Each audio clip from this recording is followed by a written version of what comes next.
Cinema ரகசியம் நேயர்களுக்கு வணக்கம். தமிழ் திரையுலகில் நுணுக்கங்களுக்கு பெயர் போனவர் உலகநாயகன் கமலஹாசன். அதேபோல் வரிகளுக்கு உயிர் கொடுப்பவர் கவியரசர் கண்ணதாசன்.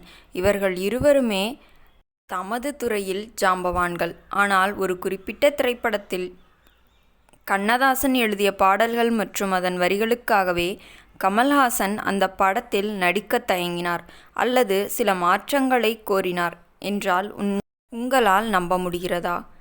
இந்த வீடியோவில் கமல்ஹாசன் ஒரு படத்தில் நடிக்க மறுத்ததற்கான பின்னணி என்ன, கவியரசரின் வரிகள் அதில் எப்படிப்பட்ட தாக்கத்தை ஏற்படுத்தியது மற்றும் அந்த சம்பவத்திற்கு பிறகு நடந்த சுவாரஸ்யமான மாற்றங்களை பற்றித்தான் பார்க்கப் போகிறோம். வீடியோவை முழுமையாக பாருங்கள். கமல்ஹாசன் அவர்கள் எப்போதும் ஒரு படத்தின் கதை அல்லது பாடல்களில் லாஜிக் சரியாக இருக்க வேண்டும் என்று நினைப்பவர். ஒரு பாடல் வரி என்பது அந்த திரைப்படத்தின் சூழலுக்கு பொருத்தமாக இருக்க வேண்டும் என்பதில் அவர் மிக தெளிவாக இருப்பார்.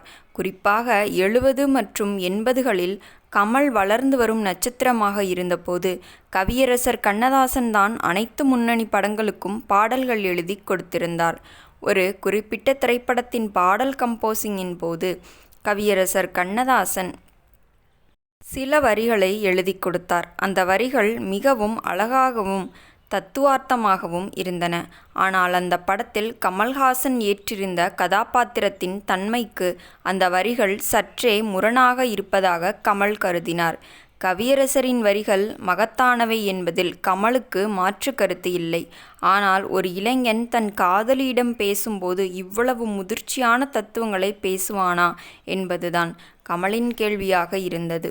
அந்த சமயத்தில் பாடலின் வரிகளில் மாற்றம் செய்யப்படாவிட்டாலும் அந்த சூழலில் நடிப்பது தனக்கு சரியாக இருக்காது என்று கமல்ஹாசன் மென்மையாக தெரிவித்தார். இது பலருக்கும் ஆச்சரியத்தை ஏற்படுத்தியது. ஏனென்றால் அந்த காலத்தில் கவியரசரின் வரிகளை எதிர்த்து கேள்வி கேட்கும் துணிச்சல் யாருக்கும் கிடையாது. ஆனால் தனது கலையின் மீது இருந்த நேர்மையால் கமல் அந்த விவாதத்தை முன்னெடுத்தார். விஷயம் கவியரசர் கண்ணதாசனிடம் சென்றபோது அவர் கோபப்படவில்லை. மாறாக கமல்ஹாசன் சொல்லும் அந்த லாஜிக்கை புரிந்து கொண்டார். இந்த சிறுவன் சரியாகத்தான் சொல்கிறான். அவனது கதாபாத்திரத்திற்கு இந்த முதிர்ச்சி தேவையில்லை என்று கூறி உடனடியாக அந்த வரிகளை மாற்றிக் கொடுத்தார். கமலின் அந்த தேடலும் கவியரசரின் அந்த பெருந்தன்மையும்தான் அந்த பாடலை ஒரு மிகப்பெரிய வெற்றியாக மாற்றியது. இதற்கு பிறகு கமல் நடித்த பல காவிய படங்களுக்கு கண்ணதாசன் பாடல்கள் எழுதினார். வறுமையின் நிறம் சிவப்பு, வாழ்வே மாயம் என பல படங்களில் இவர்களின் கூட்டணி அற்புதம் படைத்தது. ஒரு சிறிய தயக்கம் அல்லது மறுப்பு என்பது ஒரு சிறந்த படைப்பை உருவாக்குவதற்கே வழிவகுக்கும் என்பது இதற்கு இந்த சம்பவமே ஒரு சாட்சி.